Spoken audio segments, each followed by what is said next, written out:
Labor supports this bill. Dr. Paul Hutchison. Thank you, Mr. Speaker, for the opportunity to speak on this Tariff Malaysia Free Trade Agreement Amendment Bill.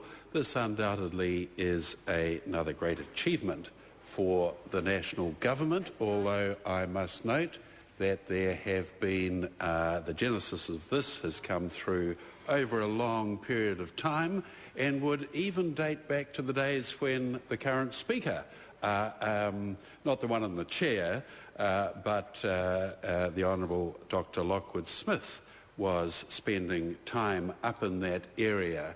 Often it does take time to achieve momentum. That's right, good things do take time, and undoubtedly this will do not only have the effect of expanding our vital trade with Malaysia and the remainder of the Asian area, but also the tariff reduction, which will be sped up at a far greater rate than was expected under the initial agreement establishing the Asian, Australia, New Zealand Free Trade Area. There's no doubt that this is wonderful for some of our most important innovative products, and kiwi fruit, of course, is the classic.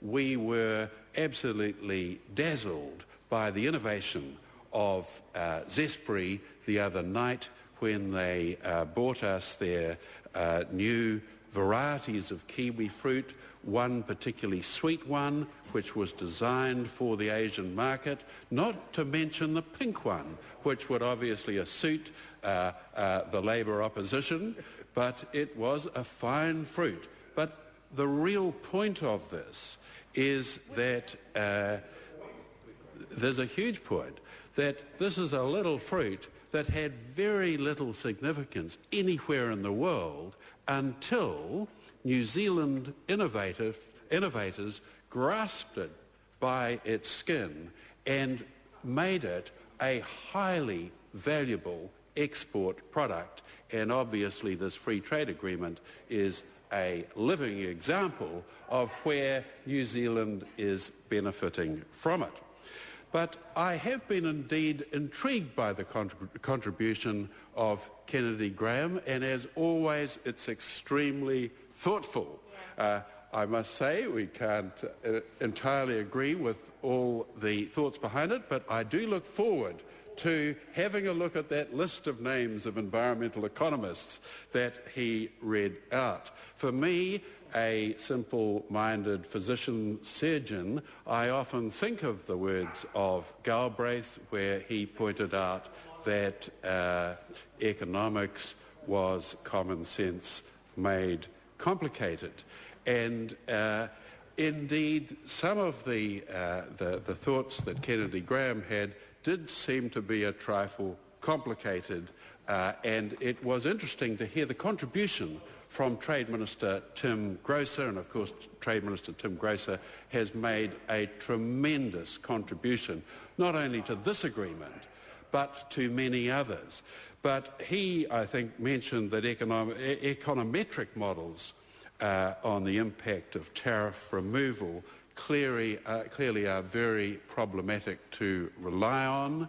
But he went on to say that free trade is a pragmatic way of advancing the welfare of New Zealanders and the other country that is involved with them. And it is extremely important to realise that this is just one of the many free trade agreements that New Zealand is entering into that not only include China, but before too long are likely to include India, Indonesia and the USA, which means almost half the world's population. And there's no doubt that free trade is not only a pragmatic way of advancing the welfare of New Zealanders, because we are an exporting nation. This is the practical way that we will have, if we're successful in export, first-class education, first-class health services, first-class welfare services, etc. But also, it is important that we do respect the fundamental cultural differences. And I keep getting reminded of these in the areas of tobacco, yes, and alcohol, etc. But on a day-to-day basis, I had a group of Malaysian teachers in my office this Monday afternoon up in Pukekohe, and I was asking them about what they were doing in terms of climate change, and they said pervading their school system was a great increasing consciousness of practical measures to improve the environment. So it is indeed very refreshing that we have in this bill for one of the first times ever, environmental protocols built into it.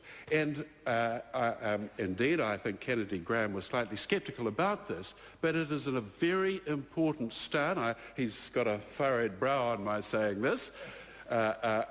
In terms of their practical implementation, and hopefully this is one thing that will be part of the agreement that's been achieved. But just to end up, Mr. Speaker, indeed this is incredibly important for an exporting nation such as New Zealand. I was delighted to hear from Jacinda Ardern that the steel tariffs will be coming off. This is vital for the area that I represent, Hanua, and clearly it is vital for the future of New Zealand. Thank you, Mr. Speaker.